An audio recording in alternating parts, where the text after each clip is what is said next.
Здрасти, Мира, много се радвам, че съм в офиса на 3D BG Print най-накрая. Успяхте ли да принтирате дръжката? Да, пуснахме го в бял цвят, за да може да го видиш като детайл. Всичко дали ти харесва. В бяло е идеално. Добре, че го принтирате, за да си дадем сметка, че понеже си принтираме, ние всъщност може да си програмираме формата и може да направим доста по-ергономичен ръб за детската стая, така че да не се удря никой в нея.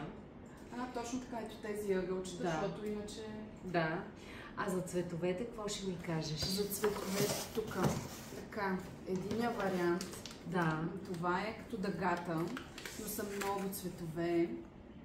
Вървят в линия. Да. Другият цвят. Твърде шарено за вкуса на нашата мать. Добре. Значи този отпада цвят.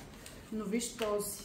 Този е страхотно розово. Много готино и ще застане като акцент, ако е такъв цвят стената, но не на мен ми хареса. Много. И другото е вариант от този цвят, който го виждаш тук. Или пък по-тъмно лилаво, но е вече много тъмно лилаво. Много тъмно лилаво и това ще ни ограби нюансите, които са малко по-нежни.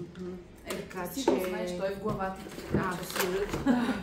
Всичко е в главата. Много добре си се сетила за розовото. Мисля, че е това. Браво, Мира. Много ти благодаря. Радвам се, че ще помогнем. Да. Ще оправим ъгълчетата като заоблени. Да.